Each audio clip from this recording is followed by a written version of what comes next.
Hey, this is Bailey. And I'm Timothy. And welcome to What Sleep Podcast. Let's get right into it. Woo.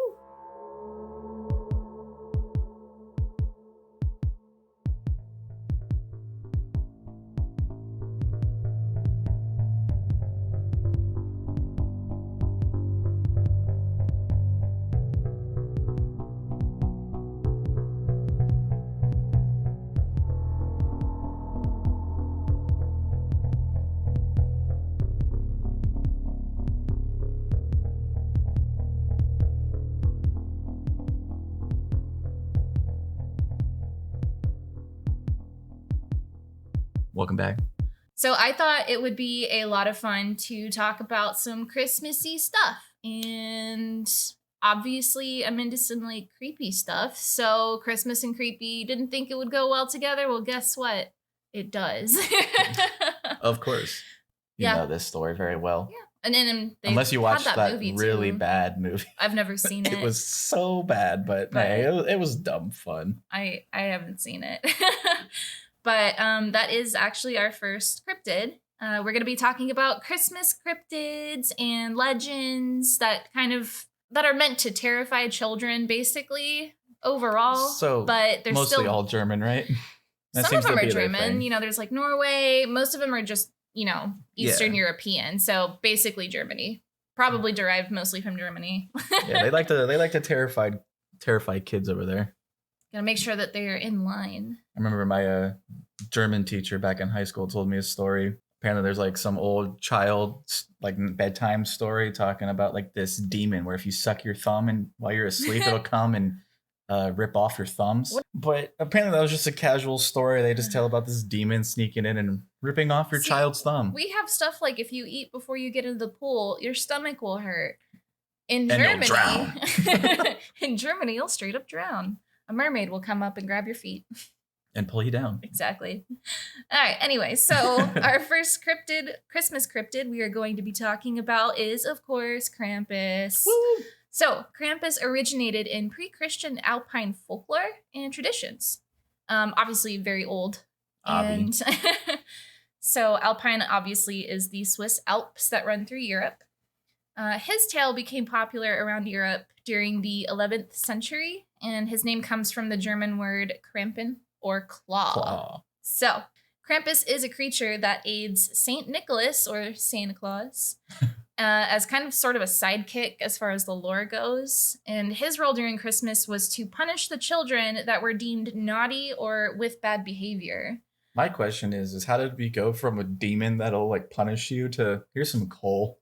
Well, he actually, that was one thing that he did to punish children was he was the one who gave them coal.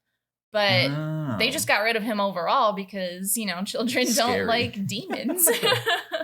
Which fair. See, I just remember from the movie, he would just try to kill you. Like he would just murder your family. Honestly, Krampus isn't even the scariest legend we're going to talk about today. He's the only Christmas one I know. Oh, really? I really don't know a whole lot of Christmassy demons. It was hard to find a lot, but I was able to pin down 4 of the, my favorite ones. So physically, Krampus is a scary dude. Obviously, he's a demon. He has features that depict him as a goat person, basically with long horns that curl towards the back of his head. His entire body is covered in like long white, black, or brownish fur or reddish fur. So Krampus also does have claws and fangs, and he's said to walk on 2 feet. He's described to be dressed in chains and bells that he shakes aggressively at people on the street. So like the local crackhead. Got it. He carries birch rods or horsehair whips, and he also carries a large sack or basket, depending on the lore that you're getting. And in the stories, he uses the whip or the birch rod to beat the bad children. Owie. And that's not even the worst punishment. The sack that he carries is actually used to take some of the worst children out there to the underworld, where they will stay to suffer for their crimes. Oh, cool. So a deliverer of justice. I mean, sure. Many people see Krampus as an evil demon, but it does make sense to see him as somebody who basically doles out justice, you know, I mean, especially yeah. those parents who like are absolutely sick of their children. Stop being a terror. And that's probably obviously where Krampus came from. They're like, all right, well, if you don't stop acting up, you guys are going to get dragged to hell where you belong. So Typical. Got to scare him into submission. Right, basically. With the threat of eternal torment. Eternal damnation. A lot of people take the fact that he's wearing chains and things like that to say that he's sort of obedient to Saint Nicholas as a sort of, but just sort of as a slave or somebody he takes with him against his will to dole out those punishments. So, I mean, who's the bad guy here? If you think that, Santa Claus or Krampus? The children, obviously. Right. That's why they're being punished. And there is even in some pagan legends, there's even said to be some rituals in which Krampus is a big role. In a short article that was published in 1958, there's a writer that describes Krampus as, quote, the full regalia of the horned god of the witches. So okay. I don't know why he described him like that, but he did. Well, I assume he probably means that, in association with the things witches. of like witches, yeah. Right. I guess, yeah. He goes on in the article to explain that Krampus may have a connection with initiation rites of witch covens. And at the time of the creation of the folklore, it's said that the rites performed would entail binding and scourging as a way to, quote unquote, mock death, considering he's a demon. So that sounds like to me they were bringing these new witches close to death and then bringing them back to kind of like mock him, I guess. Which is a weird thing to do. Playing with fire?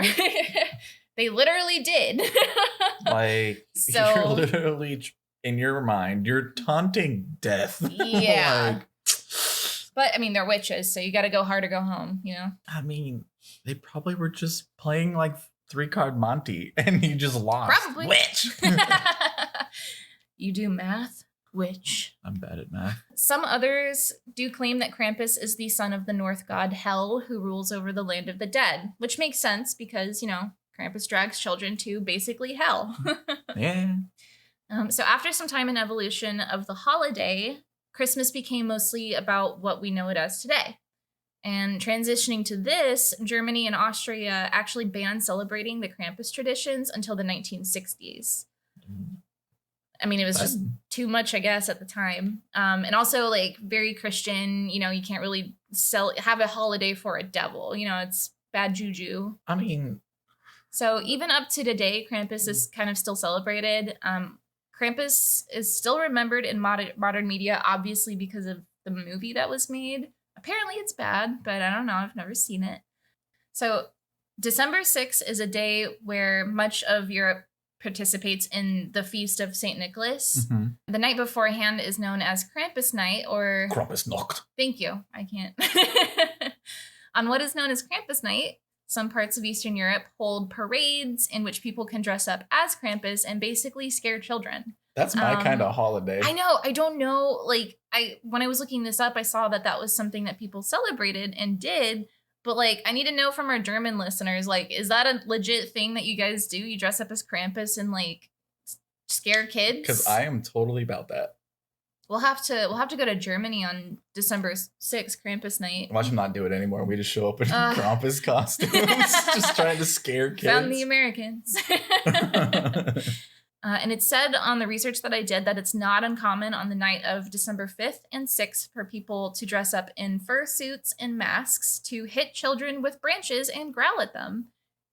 Again, basically terrorizing them. This is my kind of holiday. I just can't believe that it's a real thing. But it'd be wild if it was. Let us know. Yeah, please German let us know. I genuinely want to know if that's a thing you guys still participate in. Because that sounds fun. Hitting children with your Krampus costume. Oh, Lord. In some places, it is customary to either drink or offer Krampus himself schnapps in order to ward him away. Okay. And, I mean, alternatively, it's kind of the same thing as giving Santa milk and cookies, but with Krampus, you got to go a little harder. Give him some booze, I mean, you can do that, get, like, super, like, lit, and then just with a binge demon. out on some milk and God. cookies. Yeah. So that was the legend of Krampus. That's cool. And then next up, we're going to talk about, I don't know if you've ever heard of the Yule Lads. I have not. But this is my favorite. Do not look at the screen because I want to tell you about this. Ooh. This is so funny. Okay. So the Yule Lads, obviously is one of my favorite like winter season legends. The Yule Lads are derived from the poem of Gryla from Icelandic folklore.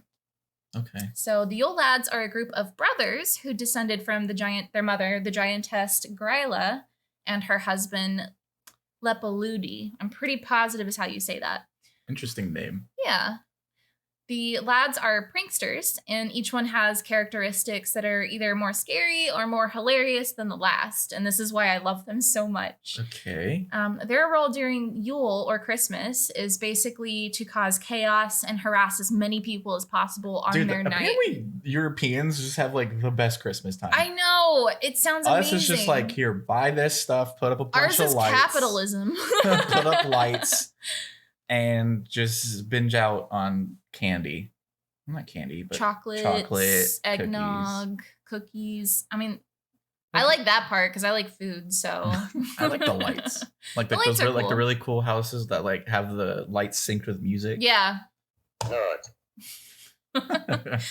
right. So each night over 13 nights leading up to Yule or Christmas night, one of the brothers will arrive to cause some sort of ruckus. So each brother has a night to themselves to, do their thing. They're not always bad. And if children have been good for the year, they will receive small presents on the windowsill of their home. But if they have been bad, they are left potatoes in their shoes. So in their shoes? In their shoes. They're pranksters. But the shoes? It's so chaotic. I love it so much. I feel like that's just, I don't know. It's so simple. It just makes it worse. Like it's like, of all things, I'm not mad about in a it. Shoe, it's a potato. Yeah. Also, I like potatoes, but I guess then you can't eat it because then it's in your shoe, which is where your feet go. And you gotta wash potatoes anyways. Well, yeah, but like it still was in a shoe. Anyway. I mean, they were in the ground. I'm gonna tell you about the brothers. Okay. Judging from the list, there's a lot. There's 13 brothers. Okay. Because 13 nights up until Yule. Oh, okay. Makes sense. Okay. So, here's the list of the brothers, and I'm going to tell you what they do on their night of chaos. And please enjoy and tell me which one is your favorite brother, because this is my favorite. Okay. All right. So, the first brother is Sheepcoat Claude. He tries to suckle ewes or, nipples on sheep in farmers' sheep sheds to pretty much like take their milk and harass the sheep, because imagine a small, basically gnome-like man coming up to you. Yeah, anyway, so also both of his legs are peg legs, so he has trouble getting around. I just picture like Patrick Star with his pants down, just waddling. Oh my god. So that was the first one. I'm just picturing like this tiny little like leprechaun looking dude just sucking on them. I have pictures of depictions of them, so we'll take a look at that too. Oh my god. So the second brother is named Gullygok. He hides in gullies or ditches, waiting for an opportunity to sneak into cow sheds and steal their milk. So just a less funny version. Most of these do have to do with food. Which probably derives from their mother, which we'll talk about last. Oh, okay. But the third brother is Stubby, and he's described as abnormally short, and he steals pans of food he can reach to eat what he can. So, like, if you leave like leftover food on top of like a stove or a counter, he'll steal your pan and then eat the food off of it. That just sounds sad. I mean, I guess he just wants food. He's hungry. I feel bad for him. The fourth brother's name is Spoonlicker.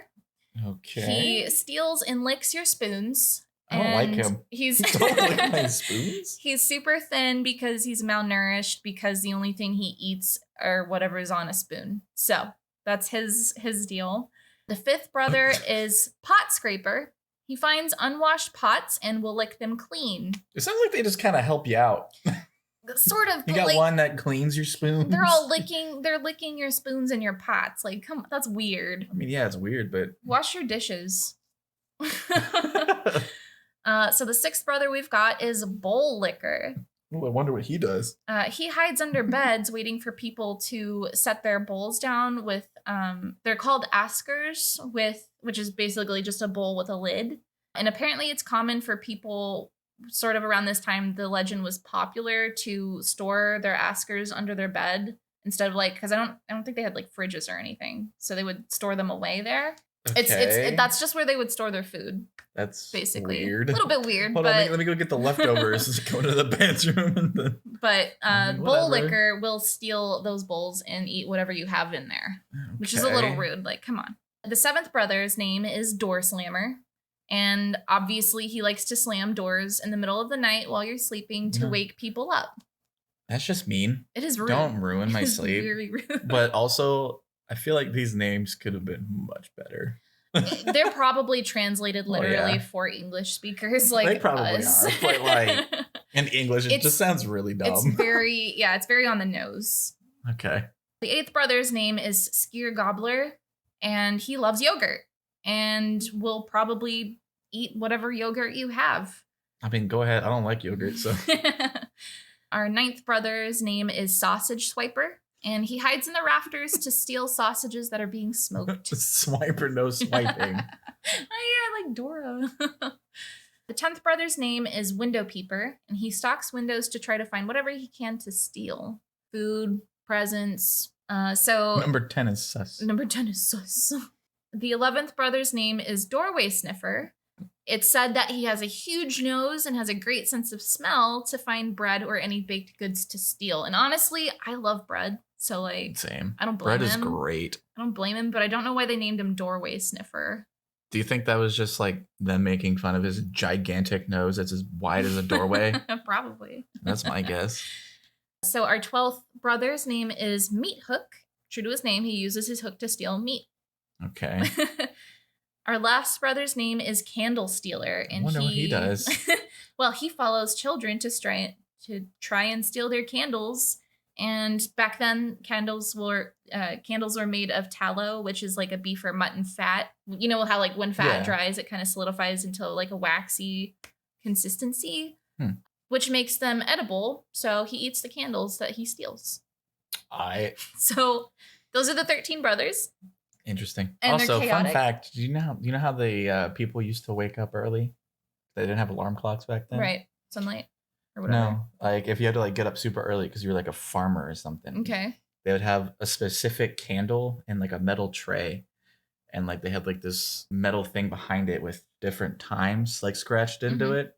And what you would do, it was like a tall candle. You would take like a metal object, like usually it was like a coin. You would stick it into the candle wax at a specific like point. And as the candle burned and the wax melted, it would eventually fall out and hit the metal pan, waking you up. Oh, interesting. That's inventive. Yeah, it would kind of suck having to constantly buy candles, but hey. Right. Well, I mean, you can reuse the wax. It just melts. But yeah, it's already like down past the point though. But yeah, that's just a fun fact for you guys. That's how people used to wake up early back in the day. Cool. Didn't know that. It makes sense. Yeah. Very inventive. Very inventive. The thing with the brothers, too, is that they do live with their parents. We did say their names earlier. None of them are as scary as their mother, Gryla. Gryla is a giantess who lives in a cave with her husband and her sons. Okay. Her husband, Lepaludi, is described as a lazy troll who mostly stays at home in like their cave. Wow. Sounds like me. Sounds like me. Gryla, however, is described as a repulsive and ugly witch. Ooh, also me. Who shut up. Who has the ability to detect when children misbehave. And during Christmas time, she'll come from the mountains to search for her next meal. She is said to hunt these bad children and abduct them, taking her sack full of children back to her cave to cook them in her giant pot, making basically a child stew for dinner. Why does this sound like I feel like Hansel and Gretel derived from this? Probably. I mean, it's... Or vice versa. Yeah. There's a witch in the woods who will eat you. It's kind of how... Like lures children and eats them, puts them in a giant pot. It might have derived from... I don't know which one came first, Hansel or Gretel or this, I don't know. They're both like super Gretel old was German like an folklores. Old... Yeah, it's from an old poem. Like Germans are just really messed up. No offense, but I love you Germans. I love Germany. I want to go there one day. Subscribe to our Patreon and we'll come visit you guys. So there is actually one way that you can get out of her clutches is by offering just to give her food so that she can take the food instead of you. So fair enough. It is fair. Give me food or I will eat you instead. So that is not the end of that legend quite yet. There is also a family pet called the Yule Cat. And the Yule Cat is a huge and vicious creature described to lurk around like the snowy countryside during Christmas. And he kind of lurks around and waits for whoever has not received new clothes to wear before Christmas Eve. So the legend of the Yule Cat began... Yes. Hold on. So you mean to tell me this cat just hated poor people? Basically, if you didn't get new clothes before Christmas Eve, guess what? How dare you? You're a snack. How dare you, swine? So this actually came from rich farmers, people that try and get you to buy new clothes. So by farmers who had employees, and it was kind of an incentive to encourage them to finish processing the wool before the season ended. And those who did finish their work received new clothes as a reward. And those who didn't... So capitalism is... It's capitalism. But those who didn't were left to the threat of the Yule Cat. Amazing, bro. I can't believe that. It's wild. So that's the family of the Yule lads and Gryla and their cat. So here's a picture of Gryla, and she looks like a witch with, you know, hooves and a tail. Yeah, so kind of like a goatee witch. There's all sorts of depictions depending on where you get the story from. But she's a giant and she eats children. So all right. So interesting. And we'll put the pictures up on our Instagram as well that you guys can take a look at and kind of, you know, it's just imagery, depictions of, you know.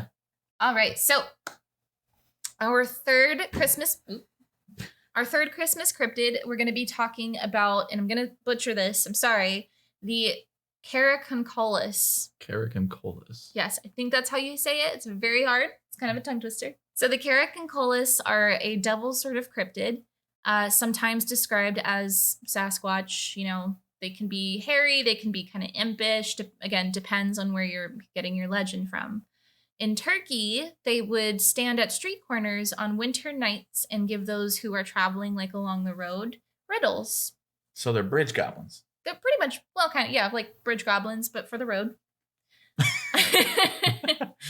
If you were stopped by a Caraconcollis, you were required to answer their riddle.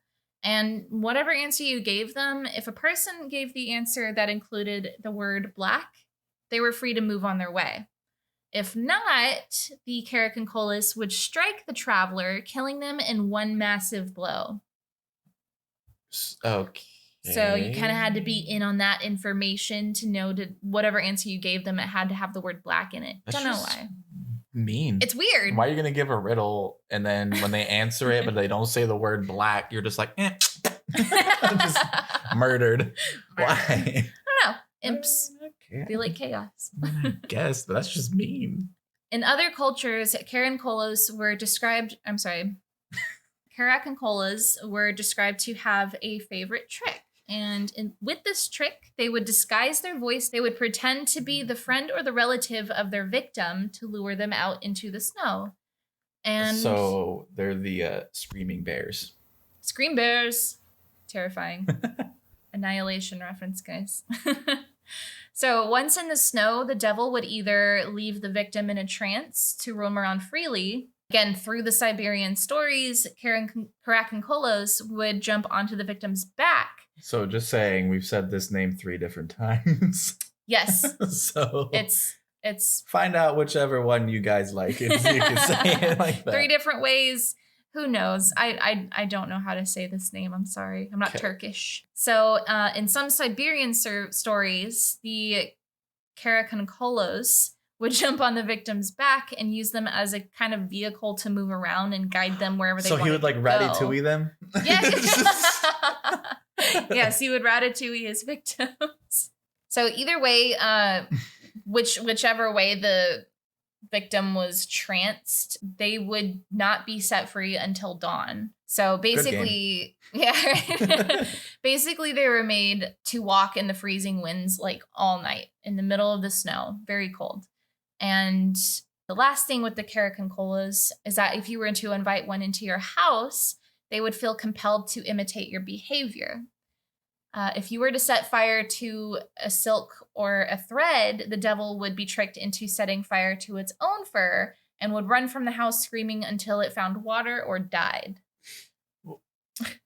What a weird, like, just a thing. Yeah, it's I don't know why. So maybe this was like them trying to cull out, kill off the devils a little bit. But that's the legend of the caracancolas. So at any point in time when you just randomly invited a stranger into your house for one reason or another, you got to be sure to set fire to some silk or thread. Always got to keep a steady supply of that. That's yeah. So weird. It is of very all weird. Things, just so you set fire to some silk. I just set fire to myself. I don't have silk, but I've got fur, I guess. You can't just be like, can I have like some, please? The last Christmas cryptid we're going to be talking about is called Frau Perchta. It is from German folklore, and Frau Perchta was once known as a goddess in Alpine paganism. And in some of her description, she has two forms. She can either appear as beautiful and white as snow, as her name suggests, or as an elderly, haggard, witch-like woman. Why does that sound like some Disney movie? This is like a Disney movie, right? Whole, being beautiful thing, and then also you could be ugly, like a witch type deal. Because I know Shrek played on that a little bit, but I feel like there's like a specific Disney movie where she was like really like beautiful during like the daytime, and then at night she'd like turn into a witch type deal. I mean, it's kind of Cinderella-ish. Like she was kind of. I don't know. So in other older descriptions, Perchta was described to have like one large foot, and some people back in those times thought that was like a sign that you had a gift from the gods, suggesting. Okay. So it was suggested as symbolism. She's really good at walking. They suggested that this was symbolism to mean that she could shapeshift into like an animal form. So that's kind of their, Yeah, I can see that. In Austrian and Bavarian folklore, Perchta was said to roam the countryside at midwinter to enter homes during the 12 days between Christmas and Epiphany, which was just the 12th night after Christmas, January 5th. She always knew whether children or young servants, which I think this is kind of messed up, or young servants of a household had behaved themselves and worked hard throughout the year. If they had, she would leave a silver coin in their shoe. But if they misbehaved, and here's a little bit of a gore warning for you guys. Oh, okay. I did save this for last, but this is a gore warning. If you're not cool with like gore, skip ahead maybe like 10 seconds. She would slit the bellies of the children or servants open, remove their guts, and stuff the wound with straw and pebbles. She would stuff the stomach with straw of those who ate something on the night of her feast day, other than the traditional meal of fish and gruel. So that's all right. Bet. Cool. Very gory, very terrifying, and I think it's a little bit messed up that this legend involved that like house servants. Gotta say it's a good segue from my case though. Oh God. All right. Well. So. From your case, yeah. But yeah, so I think it's a super messed up thing for like bosses to be like, all right, servant, you didn't work hard enough. Guess Perchta's gonna come and see you tonight, and then like, come on. Do you think they did that to like just scare them into submission? Probably. Well, that, and then maybe just if they wanted a reason to get rid of them. Some people were just like really sadistic, and they actually just wanted to kill them. So like horrible. They made up this story to make it seem. Yeah, it was Perchta. Like, yeah, right? Make it seem like some like demon witch thingy-mabobber just came in the night because they misbehave or whatever and killed them. It's horrible. It's very dark. Germany's just a wild. Little bit. Germany wild. Hey man, but they make good stories. Well, if you think about it, most Disney stories come from Germany. They just take out the really bad parts. I like the Brothers Grimm versions. Oh, yeah, those are always cool. So in today's celebration, Perchta is portrayed as a rewarder of the generous punisher of the bad, and particularly with liars. In Austria, specifically Salzburg, Salzburg's the fourth largest city in Austria, it is said that she wanders through Hohensalzburg.